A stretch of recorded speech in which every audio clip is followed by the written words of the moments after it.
Mi hijastro no me vio entrar, estaba hablando con mi esposa, sí, ya corté los frenos. Nos vemos mañana en su funeral. No grité, me escabullí, llamé a una grúa y le entregué el auto a su padre, un regalo de tu hijo. 2 horas después. Todavía sostenía la bolsa tibia de pollo frito cuando escuché a mi hijastro decir en la oscuridad del garaje, sí, ya corté la línea de los frenos. Nos vemos mañana en su funeral. Y mi esposa, Carol, mi propia esposa, no lo detuvo. Por un segundo, todo mi cuerpo olvidó cómo moverse. El garaje olía a concreto frío y aceite de motor, ese olor agrio y familiar que nunca desaparece realmente, sin importar cuántas veces barras. La luz del techo estaba apagada, así que el único brillo provenía de la pequeña ventana sobre el banco de trabajo y de la pantalla azul del teléfono de Evan. Podía ver su silueta, sus hombros anchos, la cabeza inclinada como si estuviera escuchando un reporte del clima. Mis dedos se apretaron alrededor de la bolsa de papel, y la grasa del pollo la empapaba, sintiéndose tibia contra mi palma. Lo había comprado en la charcutería de Kroger, en Arsman Road, porque pensé, estúpidamente, que tal vez podríamos tener una noche normal. Una pequeña ofrenda de paz, como uno hace cuando una casa ha estado tensa durante meses y no quieres admitirlo en voz alta. La voz de Evan se mantuvo calmada. Demasiado calmada.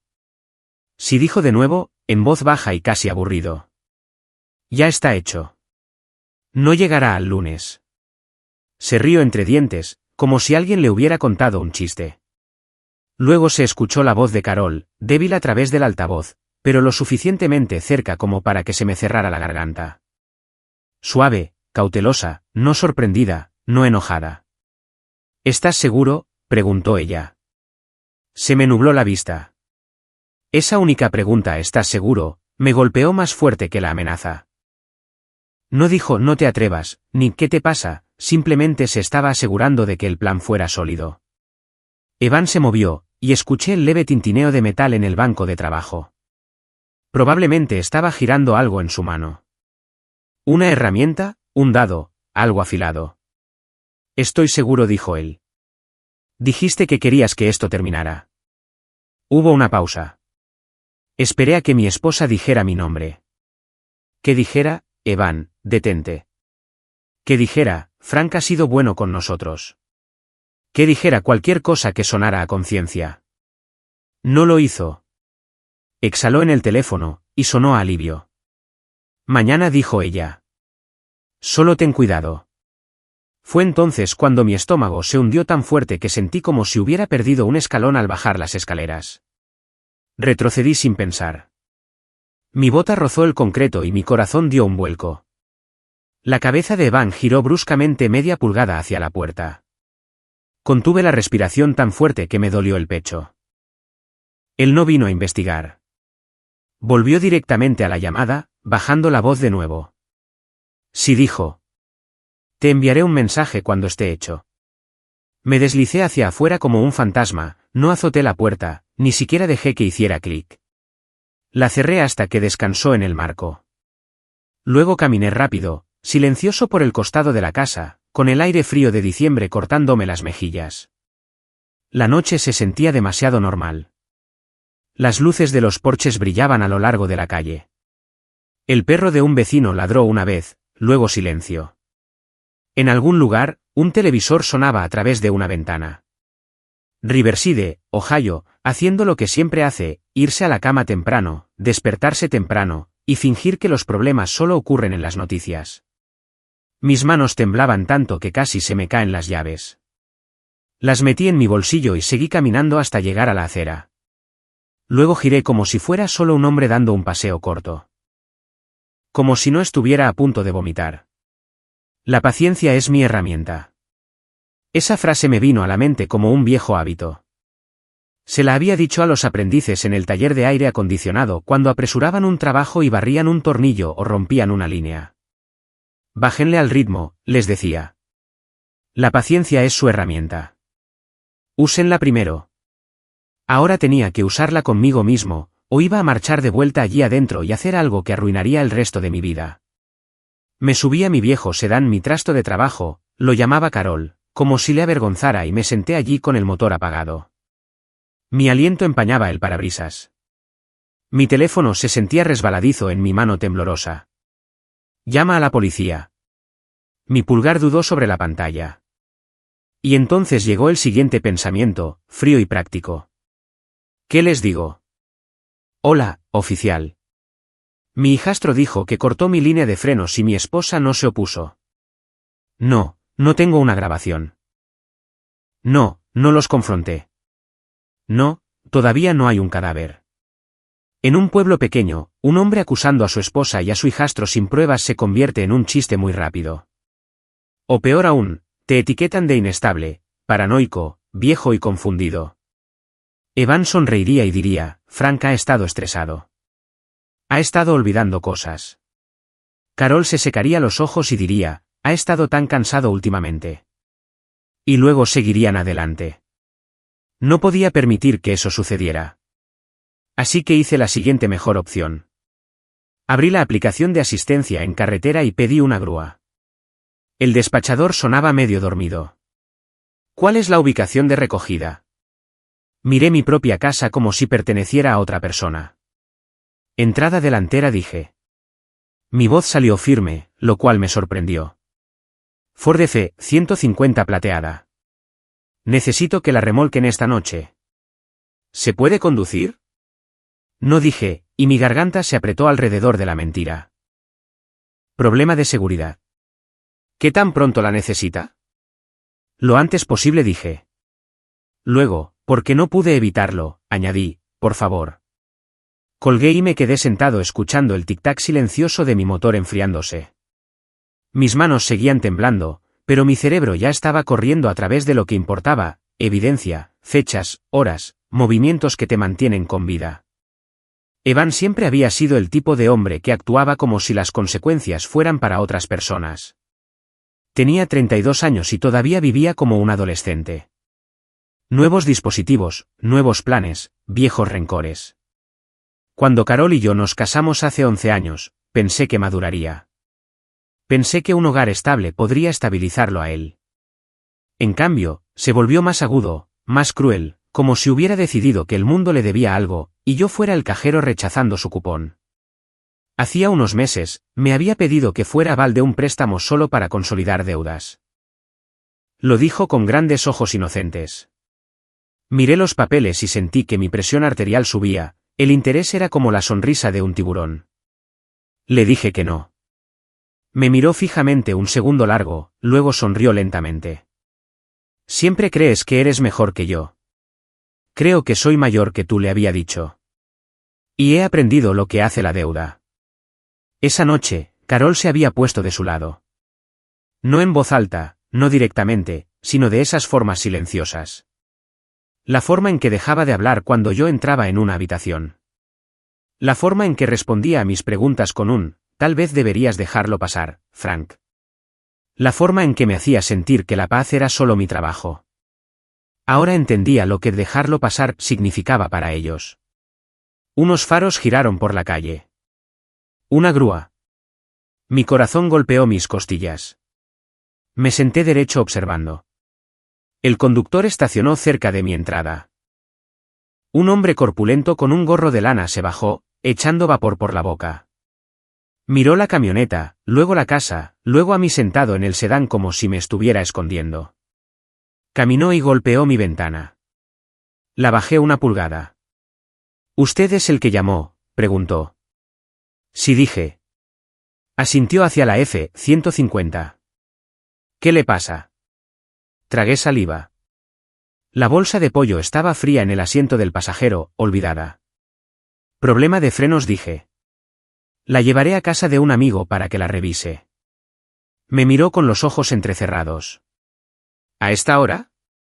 Estoy despierto, dije. Él está despierto. Es importante. El conductor se encogió de hombros como si hubiera visto todo tipo de cosas raras. Está bien. ¿A dónde vamos? Le di la dirección que ya había decidido, el único lugar que tenía sentido si quería que mi próximo movimiento fuera seguro y limpio. Dayton, dije. Por Needmore Road. El conductor silbó suavemente. Es un buen tramo. Yo pago, dije. Asintió, volvió a su camión y encendió el cabrestante. El cable de metal traqueteó. El sonido me puso la piel de gallina porque sonaba como cadenas. Vi mi F-150 rodar hacia la plataforma. Esa camioneta había sido mía antes de que Carol y yo compartiéramos una cuenta bancaria.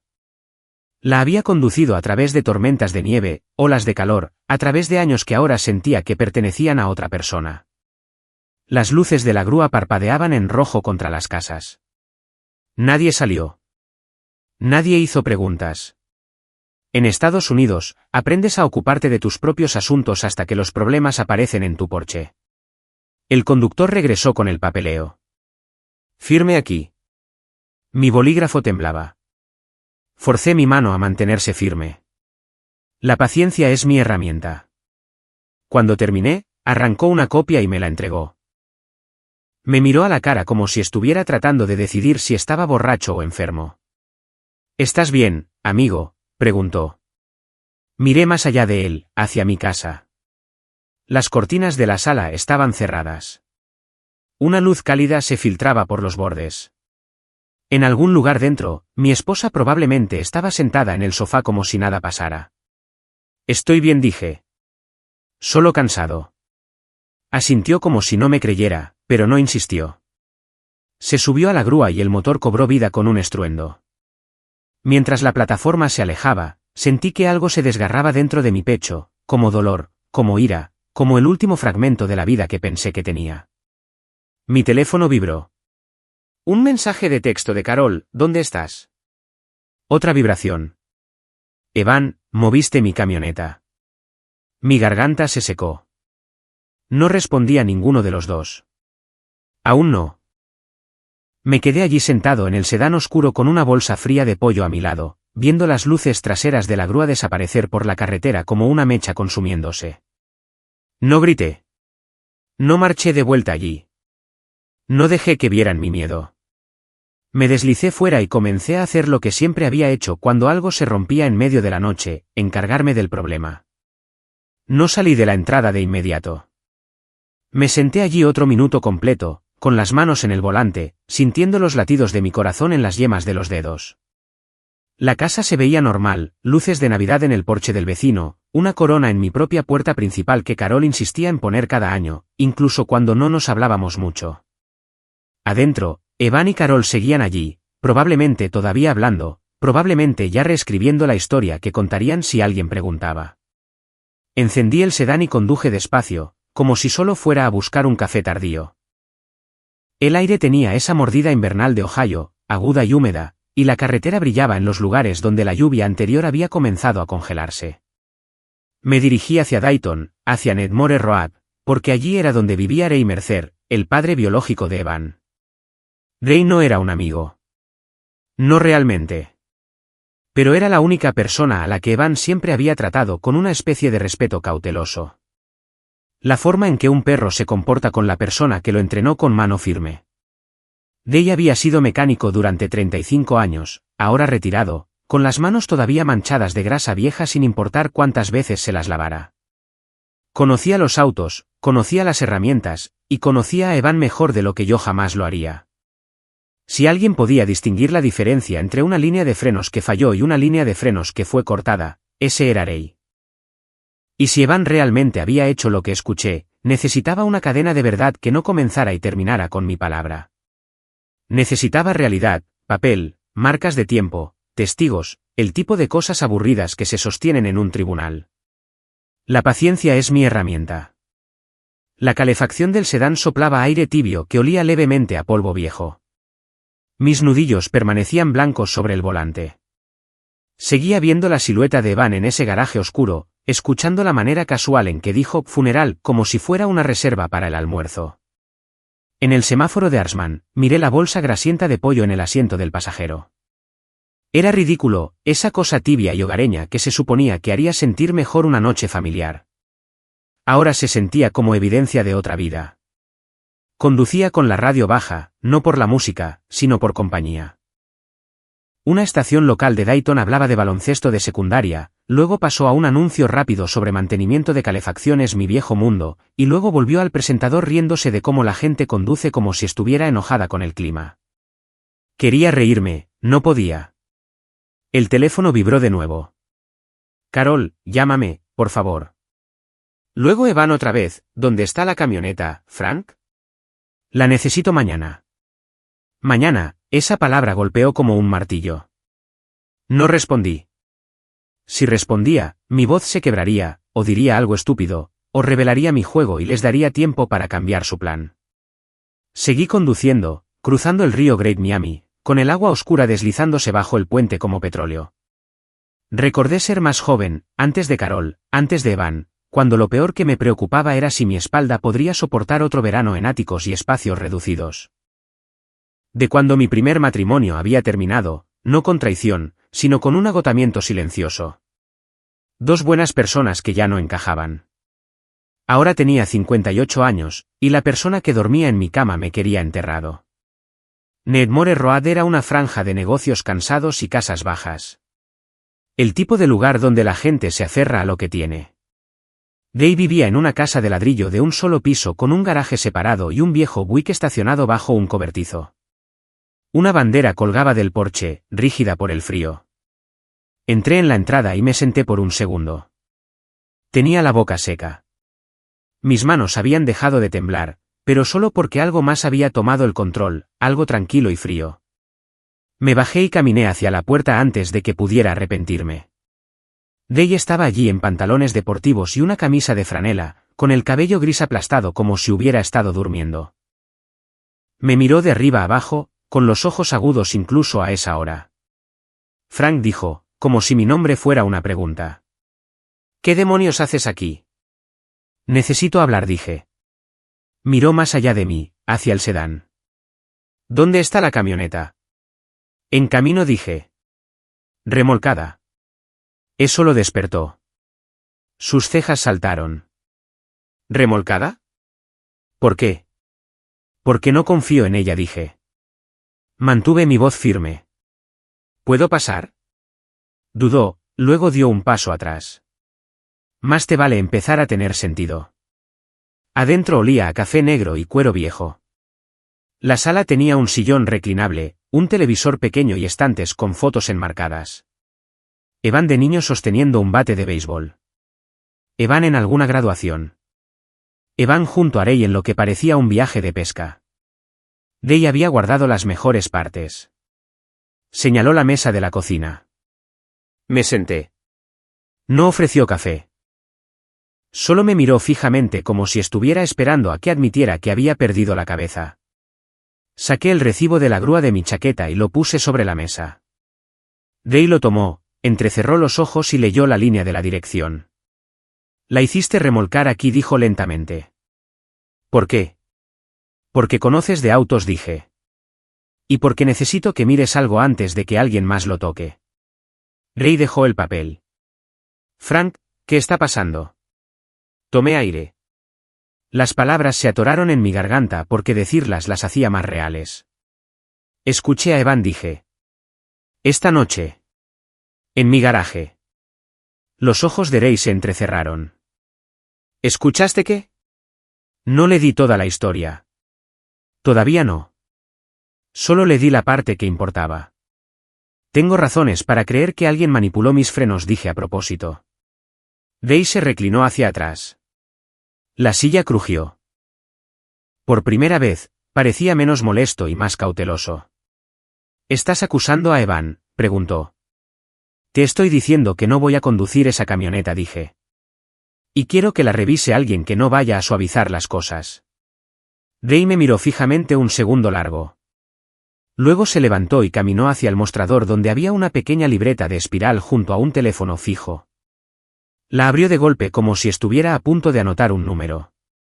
¿Qué quieres de mí?, preguntó, sin levantar la vista. Quiero que seas el dueño de la camioneta, dije. Eso hizo que girara la cabeza. ¿Disculpa? Ya lo decidí, dije. La transferiré esta noche. Haré el papeleo a primera hora de la mañana. Firmaré lo que necesites. Tú serás el propietario legal. El rostro de Ray se endureció. ¿Por qué harías eso? Porque dije, y elegí mis palabras con cuidado, necesito una línea limpia. Si algo pasa con ese vehículo, necesito que esté documentado quién lo tenía y cuándo. La mandíbula de Ray se movió como si estuviera masticando la idea. Así que estás construyendo un caso. Estoy tratando de mantenerme con vida, dije, y mi voz se volvió áspera en la última palabra. Ray no habló por un momento. Luego, se inclinó hacia adelante, con los antebrazos sobre la mesa. Frank dijo en voz baja. Si te equivocas. Si solo estás asustado y me estás arrastrando a tu desastre matrimonial. No me equivoco, dije demasiado rápido. Mi corazón comenzó a acelerarse de nuevo. Me calmé a mí mismo. Ray, no te pido que me creas. Te pido que mires. Me observó, y pude ver el cálculo en sus ojos. Ray era un hombre que confiaba más en los motores que en las personas. Hechos sobre sentimientos. Finalmente, asintió una vez. Está bien, dijo. Miraré. Luego me señaló con un dedo. Pero escúchame. Si esta cosa es peligrosa, no la voy a conducir a ninguna parte. La meteré directamente al garaje y la pondré sobre soportes. ¿Entendido? El alivio me golpeó tan fuerte que me ardieron los ojos. Sí, dije. Eso es lo que quiero. Ray se levantó y tomó su abrigo de un gancho junto a la puerta trasera. La grúa debe estar cerca. Ya está en camino, dije. Hizo una pausa, luego me miró de nuevo. ¿Por qué me la das a mí, Frank? ¿De verdad? ¿Cuál es el truco? Encontré sus ojos y dejé pasar un poco de verdad. No hay truco, dije. Solo hazme un favor. Revísala de arriba a abajo antes de siquiera pensar en rodarla. Ray me miró fijamente. Luego su expresión se suavizó. No era amabilidad exactamente, sino comprensión. El tipo que recibes de un hombre mayor que ha visto lo que un mal hijo puede hacerle a una familia. Asintió de nuevo. Sí, dijo. Lo haré. Afuera, los faros barrieron la ventana. La grúa había llegado. Ray se movió hacia la puerta, y yo lo seguí. Mi teléfono vibró de nuevo. Esta vez no eran Carol ni Evan. Era una llamada perdida de un número que no reconocía. Luego otra, y otra. Miré la pantalla mientras se iluminaba una vez más. Ray Mercer. Estaba parado justo a mi lado. Él no había llamado. Ni siquiera había tocado su teléfono.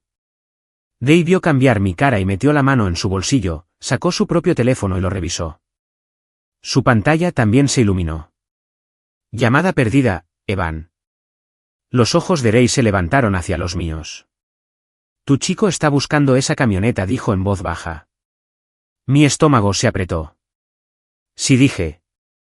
Lo sé. Y mientras el conductor de la grúa bajaba la plataforma y el cable sonaba como cadenas en el frío, me di cuenta de algo que no me había permitido pensar todavía. Evan no solo planeaba matarme. Planeaba hacerlo pronto. El conductor de la grúa no perdió tiempo. Retrocedió la plataforma, con el metal gimiendo y las cadenas resonando fuerte en el vecindario silencioso. Ray estaba de pie con los brazos cruzados, observando cada pulgada como si ya fuera dueño de la camioneta, lo cual, en cierto modo, pronto lo sería. Me quedé atrás cerca del sedán, con el teléfono en la mano, mi pulgar dudando. Mi corazón latía demasiado rápido otra vez, como si quisiera salir y correr antes que yo. Ray le hizo señas al conductor. Déjala justo frente al garaje, dijo. Yo me encargo desde ahí. El conductor asintió. ¿Quiere que la baje o la desenganche adentro? Bájala, dijo Ray. No voy a conducirla ni una pulgada. Esas palabras me tranquilizaron más que cualquier otra cosa en toda la noche. La camioneta rodó fuera de la plataforma y se asentó con un golpe pesado. El conductor de la grúa terminó su papeleo, cobró y se alejó, con sus faros desapareciendo por Nedmore Road. Así de simple, la calle volvió a quedar en silencio. Ray no perdió tiempo. Abrió el capó, tomó una linterna y deslizó una camilla de mecánico desde el costado del garaje. El hombre se movía como si la memoria muscular estuviera pensando por él. Este era su idioma. Me paré en la puerta, con los brazos cruzados fuertemente alrededor de mi cuerpo, observando sus botas sobresalir por debajo de la camioneta. Entonces dijo Ray desde abajo, con la voz amortiguada, ¿quieres decirme exactamente qué escuchaste? Tragué saliva. Dijo que cortó la línea de los frenos. Silencio. Luego Ray rodó hacia afuera a medias, se apoyó sobre un codo y me miró directamente. ¿Estás seguro de que eso fue lo que dijo? Sí. ¿Y Carol? Ella no lo detuvo. Ray me miró fijamente un segundo largo, luego rodó de nuevo hacia abajo sin decir otra palabra. El haz de su linterna se movía nerviosamente a través de mangueras de metal y líneas. Lo escuché murmurar para sí mismo, pequeñas palabras a medias, como hacen los mecánicos cuando están pensando. Mi teléfono vibró de nuevo. Evan, ¿por qué mi papá está llamando por la camioneta? No respondí. Luego entró otro mensaje de texto, esta vez de Carol. Frank, por favor. Esto se está saliendo de control. Saliendo de control. Apagué el teléfono y lo metí en mi bolsillo. Mis manos estaban resbaladizas por el sudor, incluso en el frío. Desde debajo de la camioneta se escuchó una inhalación brusca. Frank, dijo Ray. Su voz era diferente ahora. Tensa. Ven a ver esto. Sentía las piernas pesadas mientras caminaba y me agachaba. Ray inclinó la linterna para que yo pudiera ver. No soy mecánico, pero he trabajado con máquinas toda mi vida. Conozco la diferencia entre desgastado y roto, entre viejo y dañado. La línea de frenos no estaba deshilachada. No estaba oxidada. Estaba cortada limpiamente, recta, como si alguien lo hubiera hecho despacio, con cuidado, con la herramienta adecuada. La miré hasta que mi visión se volvió borrosa. Eso es. Eso no es un accidente, terminó Ray. Salió completamente de debajo y se sentó, pasándose una mano por el cabello. Eso es deliberado. Mi estómago dio un vuelco. Aunque lo esperaba, lo temía, verlo hacía que todo fuera más pesado, más real. Ray se levantó y dio un paso, luego se detuvo frente a mí. ¿Cuándo la condujiste por última vez? Ayer por la tarde, dije. Se sentía bien. Asintió. Entonces se hizo después de eso. Mi pecho se apretó. Él dijo. Esta noche. Ray soltó un largo suspiro. Jesús. Por un momento, ninguno de los dos habló. El frío se colaba a través de mi abrigo. En algún lugar de la cuadra, una puerta se cerró de golpe. La vida seguía. Ray metió la mano en su bolsillo y sacó su teléfono. Voy a llamar a la policía. Mi pulso se disparó. Espera. Me miró bruscamente. Frank, esto no es una discusión familiar. Esto es manipulación criminal grave. Alguien podría haber muerto. Lo sé, dije. ¿Solo? Déjame hacer una llamada primero. Dudó, luego asintió una vez. Me alejé unos pasos y volví a encender mi teléfono. Llamadas perdidas y mensajes inundaron la pantalla. Los ignoré y marqué un número que había guardado hace años pero que rara vez usaba. Marta Klein contestó al segundo tono. Más vale que esto sea bueno, dijo, con voz aguda pero alerta. Es casi medianoche. Marta, dije, necesito consejo ahora mismo. Ella escuchó algo en mi voz y se suavizó. ¿Dónde estás? Dayton. Con mi camioneta. Han cortado la línea de frenos. Hubo una pausa. ¿Cortada? ¿Cómo? Limpia, dije. Un mecánico la está viendo ahora. Otra pausa entonces. Está bien, escúchame con atención. ¿Lo hice? Tú no planeaste esto, dijo ella. No la condujiste. No le dijiste a nadie que la condujera. Correcto. ¿Y el vehículo ya no está legalmente en tu posesión? Será transferido a primera hora de la mañana, dije. Hay un rastro de papel. Bien, dijo. Muy bien. Ahora, sí, llama a la policía esta noche. ¿Quieres esto documentado inmediatamente? Fechas, horas, testigos. Mi garganta se apretó. Podrían pensar que yo hice algo. Podrían, dijo ella. Pero los hechos vencen al miedo. Mantén la calma. Di exactamente lo que sabes, nada más. Miré hacia Ray, que ya estaba marcando el 911. Marta, dije, lo escuché decir que ya lo había hecho. Que me quería muerto. Su voz bajó de tono. Entonces hiciste lo correcto al salir de esa casa. Colgué y regresé. Ray terminó la llamada y se guardó el teléfono. Están enviando a alguien, dijo. ¿Pronto? Esperamos en el garaje, con la línea de frenos cortada colgando allí como una acusación. Podía escuchar mi propio latido en mis oídos. Mi boca tenía un sabor metálico. Las sirenas aullaron débilmente en la distancia, luego se hicieron más fuertes. Luces rojas y azules bañaron la puerta del garaje, la camioneta y el rostro arrugado de Ray. 2 oficiales salieron, uno mayor, uno más joven. Tomaron declaraciones. Fotografiaron la línea. Me preguntaron por qué la camioneta estaba allí. Les dije la verdad, toda. Calmado, claro, sin gritos, sin acusaciones más allá de lo que había visto y oído. El oficial más joven frunció el ceño.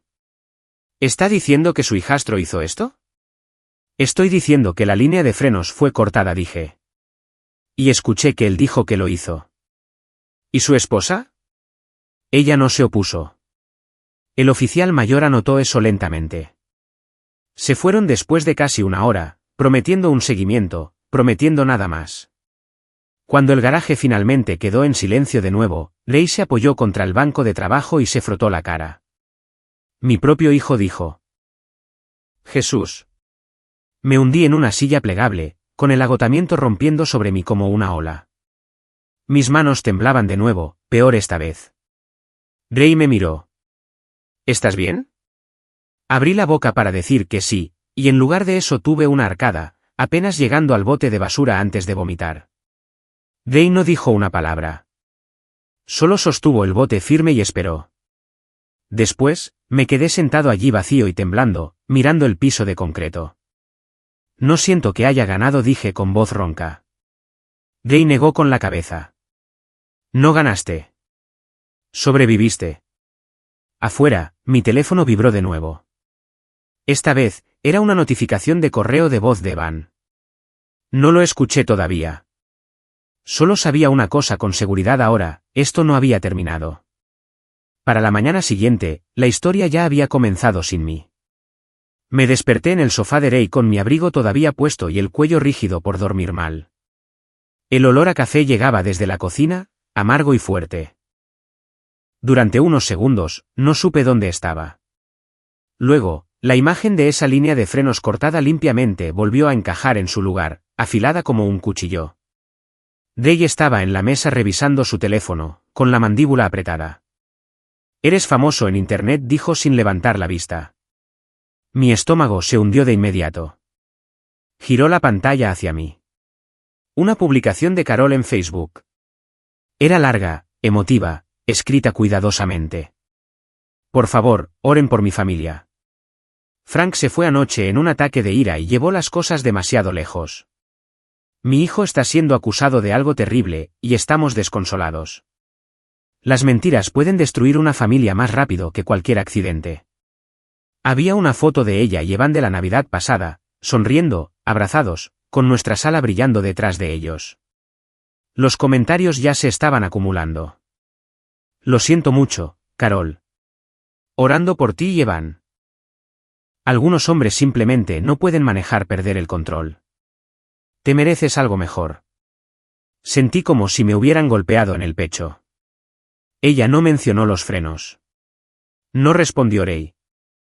Mencionó sentimientos. Bajé los pies al suelo, con la cabeza palpitando. Así es como ella siempre lo hace. Para el mediodía, el vecindario había elegido su versión de la verdad. Conduje de regreso a Riverside para recoger ropa, manteniendo la cabeza baja.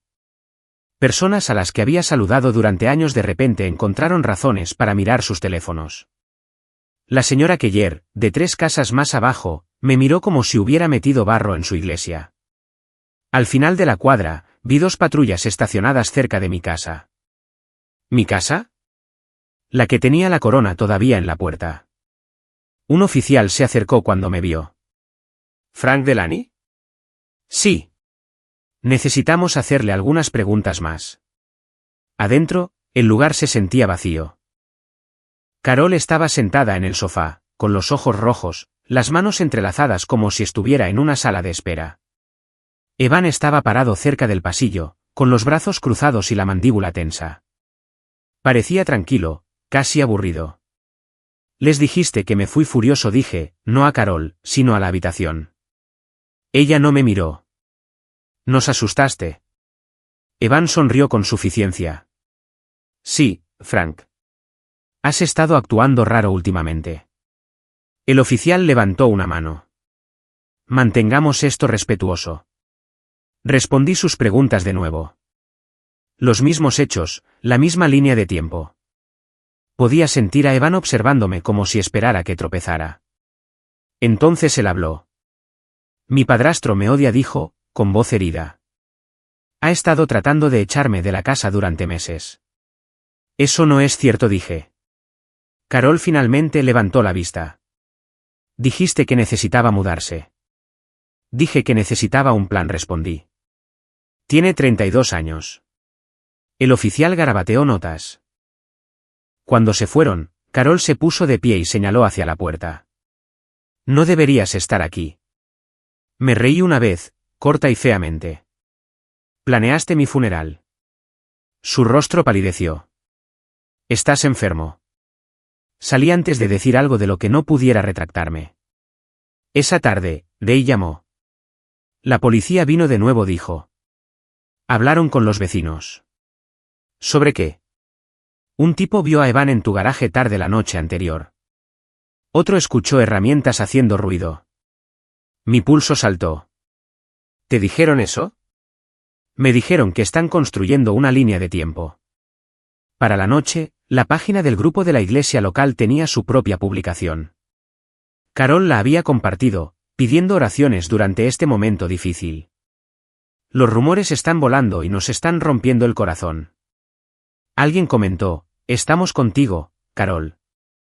La verdad siempre sale a la luz. Miré esa línea durante mucho tiempo. La verdad siempre sale a la luz. Esa noche, me senté solo en un motel barato en la Ruta 4, observando el estacionamiento a través de las persianas. Cada par de faros hacía que mis hombros se tensaran. Escuché el correo de voz de Evan que había ignorado la noche anterior. Frank dijo, con voz suave. Realmente lo arruinaste esta vez. Papá está molesto. Mamá está molesta. No tenías que hacer esto. Podríamos haber hablado. Mamá. Nunca la llamaba así delante de mí. Reenvié el correo de voz a Marta con la fecha y hora adjuntas. 10 minutos después, ella llamó. Bien, dijo. Eso ayuda. ¿Ayuda a qué? Intención, respondió. Tono. No está sorprendido. Está molesto. A la mañana siguiente, Buddy Arlon me llamó. Habíamos trabajado juntos durante años antes de que sus rodillas fallaran. Frank dijo, vas a querer escuchar esto. Se había detenido en una tienda de autopartes cerca de mi casa. Dijo. La misma en la que a Evan le gustaba pasar el rato. Preguntó cortésmente sobre las grabaciones de las cámaras. Explicó que estaba ayudando con una investigación. Me dejaron verla, dijo Buddy. No oficialmente, pero lo suficiente. Mi corazón retumbó. Y tu hijastro compró un cortador de tubos hace 2 días. Cerré los ojos. Y Frank, agregó Buddy, tu esposa entró 10 minutos después. En una caja diferente, pagó en efectivo. La habitación se sintió de repente muy quieta. Ella lo sabía, susurré. Ella no lo detuvo, pero... Él dijo esa noche. La radio lo anunció, la policía está considerando cargos graves en una investigación de manipulación de frenos que involucra a una familia de Riverside. Me senté en el borde de la cama del motel escuchando mi propia vida reducida a 30 segundos de tiempo aire. Por primera vez desde el garaje, sonreí. No porque hubiera ganado, sino porque la verdad finalmente tenía voz. El tribunal de Riverside se asienta como si hubiera estado cansado durante 100 años. Ladrillo marrón, escalones de piedra desgastados en el medio, el tipo de edificio que huele a papel viejo, cera para pisos y abrigos de invierno que han pasado por demasiadas tormentas de Ohio. Había conducido frente a él toda mi vida adulta y nunca imaginé que entraría allí cargando la verdad sobre mi propia familia como si fuera un bloque de hormigón. Marta Klein me recibió afuera, con el cuello levantado y el cabello metido en su bufanda. Parecía una mujer que había visto cada variedad de desastre humano y había dejado de sorprenderse por cualquiera de ellos. ¿Estás listo?, preguntó. No dije. Pero estoy aquí. Es lo mismo, respondió ella. Adentro, las voces de la gente rebotaban en el techo alto. Un detector de metales pitó. Un oficial con uniforme marrón claro les decía a todos que siguieran moviéndose. Y allí, en un pasillo bordeado de tablones de anuncios llenos de avisos públicos, los vi. Carol. Evan. Carol llevaba un abrigo azul marino y un collar con una cruz, como si se hubiera vestido para pedir compasión. Apretaba un pañuelo en una mano, con los ojos rojos, la boca puesta en esa línea cuidadosa que usaba cuando quería parecer herida pero fuerte. Evan estaba a su lado con una camisa limpia de botones, el cabello peinado, el rostro suave y tranquilo. Parecía un tipo esperando una entrevista de trabajo, no un hombre que intentó convertir mis frenos en un funeral. Cuando me vio, sus labios se movieron un poco, como si no pudiera creer que realmente había llegado tan lejos. Los ojos de Carol se encontraron con los míos. Por un latido, vi el miedo brillar allí. Luego lo reemplazó con ira. No tienes que hacer esto, susurró mientras Marta y yo nos acercábamos. Marta ni siquiera disminuyó la velocidad. Señora, él no hizo nada. Reportó un crimen. Carol se estremeció como si la palabra crimen quemara. Evan le sonrió a Marta como si fuera encantador. Buenos días. Marta lo miró como si estuviera inspeccionando una tubería de calefacción agrietada. No me hables. Entramos en la sala del tribunal y nos sentamos en el banco de madera. La sala era más pequeña de lo que la gente piensa. No era un gran tribunal de televisión con música dramática, solo el estrado de un juez, algunas filas de asientos, banderas en las esquinas y un zumbido de conversación tranquila que sonaba como una iglesia antes del servicio. Reconocí caras. El señor Keller de la cuadra. Dos mujeres del grupo de la iglesia de Carol. Un tipo que había visto en Kroger 100 veces. La gente en un pueblo pequeño no se pierde un espectáculo público, especialmente cuando involucra a una familia que ha estado sonriendo en ventas de pasteles durante años. Se me cerró la garganta. Mis manos comenzaron a temblar de nuevo, y las presioné entre mis rodillas. La paciencia es mi herramienta. Marta se inclinó hacia mí. Respira. Déjalos mirar. Está bien. No se siente bien, murmuré. No tiene que sentirse así, dijo. Solo mantente firme. El juez entró, un hombre mayor, cabello gris, gafas bajas en la nariz. Tenía la cara de alguien que había escuchado cada excusa y ya sabía cómo terminaba la historia. Todos se levantaron, luego se sentaron. El fiscal habló primero. Luego el abogado de Evan, un tipo más joven con un traje brillante, se levantó y comenzó a pintar su cuadro. Esta es una disputa familiar, dijo. Un padrastro con resentimiento.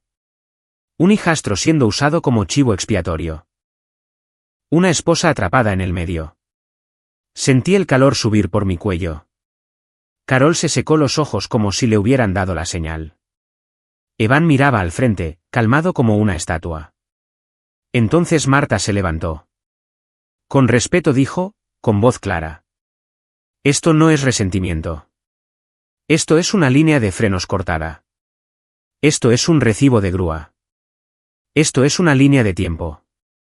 Esto es un hombre adulto declarando que escuchó un plan para matarlo, y está corroborado por evidencia física. El juez miró por encima de sus gafas. Estamos aquí para una audiencia preliminar, dijo. No para un sermón, pero escucharé lo que tienen. Marta asintió una vez. Sí, su señoría. Luego el fiscal llamó al primer testigo, un técnico que había examinado la línea de frenos después de que la policía incautó la camioneta del garaje de Rey. No fue dramático. No necesitaba serlo. Describió el corte, limpio, recto, no corrosión, no desgaste, un corte de herramienta. El juez asintió lentamente como si no hubiera esperado otra cosa. El abogado de Evan intentó sacudirlo. ¿Es posible, preguntó, que la línea fuera dañada por escombros de la carretera? El técnico parpadeó como si la pregunta le molestara. ¿Un corte limpio en ese ángulo? No. ¿Es posible que fuera un accidente durante el mantenimiento? El técnico se inclinó hacia el micrófono. Entonces alguien cortó accidentalmente una línea de frenos limpiamente y no se dio cuenta. Eso no es mantenimiento. Eso es negligencia en el mejor de los casos. El juez garabateó algo y murmuró, o algo más. A continuación, el fiscal reprodujo el correo de voz de Evan, el que yo le había reenviado a Marta. Frank. La voz de Evan llenó la sala, suave como el aceite. Realmente lo arruinaste esta vez. Observé las caras en la audiencia. Algunas cabezas se inclinaron. La gente reconoció ese tono. No miedo, no sorpresa, molestia, control. Cuando terminó, la mandíbula de Evan se tensó por primera vez. Marta se levantó. Su señoría, nos gustaría llamar al señor Delany. Mis piernas se sentían como madera mientras caminaba hacia el estrado. Levanté mi mano derecha, juré decir la verdad y me senté. El micrófono estaba demasiado cerca, haciendo que cada respiración sonara fuerte en mis propios oídos. Podía ver a Carol al otro lado de la sala mirándome como si yo fuera un enemigo. La voz de Marta fue gentil cuando comenzó. Diga su nombre y edad para el registro. Frank Delany, dije. 58 ¿y dónde vive? Riverside, Ohio. Señor Delany, en sus propias palabras, dígale al tribunal qué sucedió la noche que llamó a la grúa. Tragué saliva. Tenía la boca seca. La sala estaba lo suficientemente silenciosa como para escuchar la cremallera del abrigo de alguien. Me había detenido en Kroger, dije. Recogí pollo frito, tratando de tener una noche normal. Algunas personas se movieron. Ese detalle hizo algo. Lo hizo humano, no solo legal. Entré por el garaje, continué. La luz estaba apagada. Escuché a Evan en el teléfono. Lo escuché decir, sí, ya corté la línea de los frenos. Nos vemos mañana en su funeral. Mi voz se quebró en la última palabra, y odié que lo hiciera, pero era real. Marta asintió con firmeza. ¿Y con quién estaba hablando? Miré a Carol. No quería, pero lo hice. Mi esposa, dije. Carol. La cabeza de Carol se sacudió, y le susurró a su abogado. El tono de Marta se mantuvo parejo. ¿Cómo sabe que era ella? Escuché su voz, dije. 11 años. Uno conoce una voz. El fiscal preguntó, ¿ella se opuso? Sentí que mi pecho se apretaba de nuevo, la misma opresión que esa noche. No, dije. Ella preguntó si estaba seguro. Un murmullo recorrió la sala del tribunal, suave, sobresaltado, como viento a través de hojas secas. El rostro de Carol palideció. El abogado de Evan saltó. Objeción, testimonio de oídas. El juez levantó una mano. Denegada para los propósitos de esta audiencia. Estamos evaluando causa probable. Marta se inclinó. ¿Qué hizo después, señor Delany? Me fui, dije en voz baja. No lo confronté. Llamé a una grúa porque no quería conducir el vehículo. ¿Por qué hizo que lo remolcaran a la residencia del señor Mercer? Porque el señor Mercer es un mecánico retirado, dije. Y porque quería que alguien que supiera de autos lo viera antes de que alguien pudiera afirmar que lo imaginé. Los ojos del juez se dirigieron a Ray, quien estaba sentado en la última fila. Ray asintió una vez, con el rostro tenso. El abogado de Evan se levantó y se acercó para el contrainterrogatorio como un hombre ansioso por pelear. Señor Delany, comenzó. ¿No es cierto que ha tenido conflictos con Evan? Sí, dije. ¿No es cierto que quería que se fuera de su casa? Quería que fuera responsable, dije. Tiene 32 años. ¿No es también cierto, dijo, alzando la voz, que transfirió un vehículo con un defecto peligroso al señor Mercer? Sentí una sacudida de ira. La mano de Marta se levantó ligeramente, calmada. Respondí firme. Le dije al señor Mercer que no lo condujera. Le pedí que lo inspeccionara antes de que se moviera. La voz de Ray vino desde atrás, baja pero clara. Él lo hizo. El juez golpeó su bolígrafo en el escritorio. Señor Mercer, espere a ser llamado o será retirado. Ray se calló. El abogado de Evan presionó. Pero no le dijo a la policía de inmediato, ¿verdad? No llamó al 911 desde su entrada. Llamé a una grúa, dije. Luego a mi abogada. Luego se llamó a la policía en el momento en que se confirmó un corte. Sonrió con suficiencia. Conveniente. Lo miré directo a los ojos. Mantenerse con vida es conveniente. Eso ganó unas cuantas risas tranquilas y sorprendidas desde los bancos. No risas alegres. Solo ese sonido del medio oeste, de gente tratando de no reaccionar. El abogado cambió de táctica. Está afirmando que su esposa fue parte de esto. Esa es una acusación grave. No estoy afirmando, dije. Le estoy diciendo lo que escuché. Y sin embargo dijo, no tiene ninguna grabación. Marta se puso de pie. Su señoría, ¿me permite? El juez asintió. Marta se giró ligeramente y habló al tribunal como si estuviera presentando un plano. Tenemos evidencia física de un corte deliberado. Tenemos una línea de tiempo que ubica al acusado cerca del garaje. Tenemos un correo de voz que indica conciencia de la acción. Tenemos declaraciones de testigos. Y tenemos vídeo de la tienda que documenta la compra de un cortador de tubos.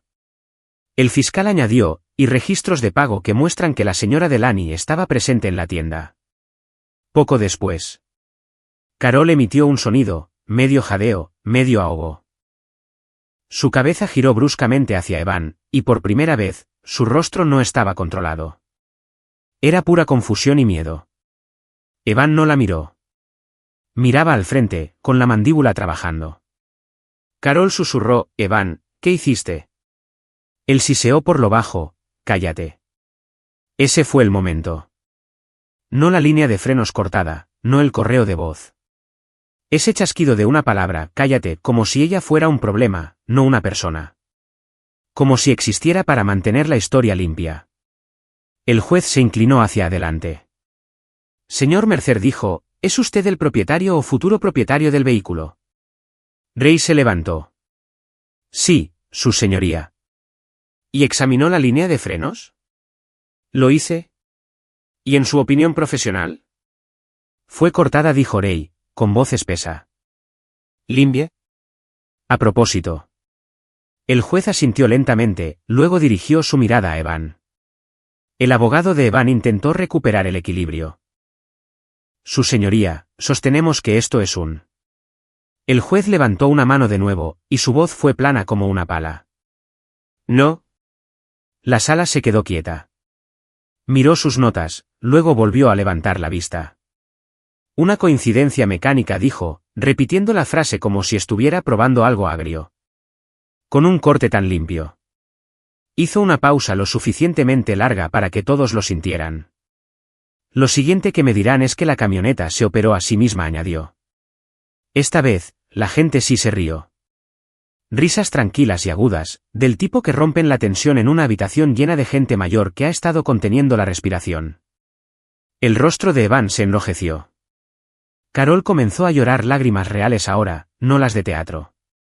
Se cubrió la boca con su pañuelo y sacudió la cabeza una y otra vez como si pudiera deshacer lo que había permitido. No sabía que realmente lo haría, susurró. La miré, y mi voz salió baja, cansada y honesta. No lo detuviste, dije. Dejaste que respirara en nuestra casa. El mazo del juez no fue dramático, solo un golpe sólido. Basado en la evidencia presentada, dijo, este tribunal encuentra causa probable. Se emite orden de no contacto. El acusado permanecerá detenido pendiente de procedimientos adicionales. El abogado de Evan le susurró urgentemente. Evan se levantó, con las manos apretadas, los ojos ardiendo. Mientras el oficial se acercaba, Evan finalmente me miró. No con tristeza, no con arrepentimiento. Con odio. Por un segundo, mis rodillas amenazaron con doblarse. No por miedo a él ahora, sino por el peso de ver la verdad de una persona tan claramente. Day se movió a mi lado como si fuera a interponerse entre nosotros si tuviera que hacerlo. El llanto de Carol se convirtió en un sonido tranquilo y roto, y yo solo me quedé allí respirando, sintiendo el aire del tribunal llenar mis pulmones como el primer aliento real que había tomado en días. Cuando terminó, salía la fría luz del sol de Ohio. Me golpeó la cara pálida y débil, pero era luz de todos modos. No me sentí victorioso. Me sentí vivo. Pensé que las puertas del tribunal se sentirían como un final. No fue así. Se sintieron como una puerta que atraviesas para darte cuenta de que sigues parado en la misma tormenta, solo que en un lado diferente de ella. Afuera, el viento cortaba a través de los escalones, golpeando los abrigos y haciendo que la gente encogiera los hombros. Un par de señoras de la iglesia que habían estado en la sala evitaron mis ojos. Una de ellas, una mujer a la que ayudé a llevar las compras una vez cuando su esposo estaba en el hospital, le susurró a su amiga y se dio la vuelta como si yo fuera contagioso. Ray estaba parado a mi lado, con las manos metidas en los bolsillos, mirando hacia el estacionamiento como si quisiera golpear algo y supiera que no podía. Marta bajó los escalones rápida y decidida. No vuelvas a la casa, dijo inmediatamente. No planeaba hacerlo, respondí. Bien, dijo. Sin contacto significa sin contacto. Deja que la ley se encargue de Evan. Deja que el abogado de divorcio se encargue de Carol. La palabra divorcio aterrizó más pesada de lo que esperaba. No porque no lo quisiera, sino porque una parte de mí todavía no podía creer que estaba aquí. Que mi segundo matrimonio, el que pensé que sería más tranquilo, casi había terminado con un funeral. Day exhaló por la nariz. No puedo creer a mi hijo, dijo. Marta le dirigió una mirada. Créelo, dijo. Luego actúa en consecuencia. Se volvió hacia mí. Frank, va a haber reacciones negativas. La gente dirá que le tendiste una trampa. La gente dirá que estás exagerando. No puedes dejarte atrapar discutiendo con Internet. Casi me río. Tengo 58 años. Ni siquiera sé mi contraseña de Facebook la mitad del tiempo. La boca de Marta se contrajo. Bien. Manténlo así. Ray se ofreció a llevarme de regreso al motel. En el camino, pasamos por cosas familiares de Ohio que de repente se sentían irreales, el letrero de la gasolinera K6, una pancarta de fútbol de la escuela secundaria. En una cerca, una marquesina de iglesia que decía, la alegría es una elección. Quería detenerme y decirle a esa iglesia que actualizara su letrero. La alegría es una elección, claro, pero también lo es el mal. En el motel, me senté en el borde de la cama y me miré las manos. El temblor casi había cesado, pero mi cuerpo se sentía escurrido, como un trapo retorcido demasiadas veces. Esa tarde, recibí una llamada del detective. Señor Delany, dijo, quiero informarle que ejecutamos una búsqueda de herramientas consistentes con el corte. También recolectamos vídeo de la tienda de autopartes. Lo sé, dije. Mi amigo ayudó a recuperarlo. Estamos tratando esto como algo serio, dijo. Su decisión de no conducir la camioneta probablemente evitó una fatalidad. ¿Una fatalidad? No dijo tu muerte, pero eso es lo que quiso decir. Cuando colgué, mi pecho se apretó de nuevo. No por miedo esta vez, sino por la comprensión tardía de lo cerca que había estado. Esa noche, no dormí. Cada vez que cerraba los ojos, veía el garaje. La oscuridad. El brillo del teléfono de Evan. La voz de Carol preguntando si estaba seguro. Alrededor de las 3 de la madrugada, mi corazón comenzó a acelerarse sin razón. Mis manos se entumecieron. Pensé que podría estar teniendo un ataque al corazón. Me senté en el piso del baño con la espalda contra la bañera, respirando superficialmente, tratando de no entrar en pánico. La paciencia es mi herramienta. Lo susurré como una oración una y otra vez. Por la mañana, hice una cita en urgencias. Odiaba hacerlo. Los hombres de mi edad harán cualquier cosa para evitar sentarse en una sala de espera llena de extraños tosiendo, pero ya no confiaba en mi cuerpo. La enfermera me tomó la presión arterial y levantó las cejas. ¿Ha estado bajo estrés?, preguntó. Me reí una vez, secamente. Podría decirse que sí. El médico me dijo que mi corazón estaba bien, pero mis números eran altos. Me dijo que cortara la cafeína, durmiera y esta parte me hizo querer poner los ojos en blanco, redujera el estrés. Seguro, dije. Solo le diré que se detenga. No se rió. Solo me miró como si hubiera visto ese chiste exacto 1000 veces. Señor. Delaney dijo suavemente, el estrés puede matarlo si la gente no lo hace. Esa frase se quedó conmigo. Durante la semana siguiente, las cosas se movieron en pasos lentos y oficiales. Papeles, llamadas telefónicas, Marta reportándose, el detective actualizándome, Ley llamando con actualizaciones cortas y tranquilas como si no confiara en sí mismo para hablar demasiado tiempo sin quebrarse. Carol intentó contactarme 2 veces. Una vez con un correo de voz que comenzó con sollozos y terminó con ira. Otra vez a través de un amigo mutuo de la iglesia que me dejó un mensaje diciendo que Carol solo quiere un cierre. ¿Cierre? Como si hubiera perdido un suéter, no he intentado probarse mi funeral. Marta me dijo que no respondiera. El silencio es un límite, dijo. Y los límites son los que te mantuvieron vivo. 2 semanas después, regresé a la casa con un oficial para recoger el resto de mis cosas. Entrar se sintió como entrar en una exhibición de museo sobre mi propia vida. Mis botas sobre la madera dura sonaban demasiado fuerte. El aire todavía tenía ese olor a vela de vainilla de Carol mezclado con el leve aroma a jabón de ropa. La sala se veía igual, fotos familiares, la manta del sofá doblada tal cual. Pero ahora todo parecía un montaje, como un set. Carol no estaba allí. Marta había arreglado eso. Pero vi evidencia de ella en todas partes, un paño de cocina colgado pulcramente, una taza en el fregadero, su letra en una nota adhesiva, llamar al plomero. Saqué cajas mientras el oficial esperaba, educado y aburrido como si hubiera hecho esto 100 veces. Encontré la vieja caja de herramientas de mi padre en el sótano, la que heredé cuando murió. El peso de ella en mis manos hizo que se me cerrara la garganta. Mi papá había sido un hombre tranquilo, firme, del tipo que te diría que arregles lo que puedas y te alejes de lo que no puedas. En el armario del dormitorio, encontré lo último que esperaba. La bolsa de pollo frito todavía arrugada en la basura de esa noche. Las manchas de grasa endurecidas, el olor desaparecido hacía tiempo. La miré durante mucho tiempo. Ese pequeño y estúpido intento de paz, sentado allí como un chiste. Cuando me fui, no miré atrás. Firmé los papeles de divorcio al mes siguiente. Sin gritos, sin gran drama judicial, solo firmas y silencio. Carol intentó agregar una nota en el margen sobre reconciliarse más tarde. Marta la tachó con un trazo firme. Dei me transfirió la camioneta de vuelta una vez que terminó el proceso de evidencia, pero ya no la quería. Verla hacía que mi estómago se retorciera. Se la vendía un tipo en Dayton por efectivo, más barata de lo que valía porque no la quería en mi entrada nunca más. Con ese dinero y lo que tenía ahorrado, compré un pequeño condominio cerca del río en Dayton.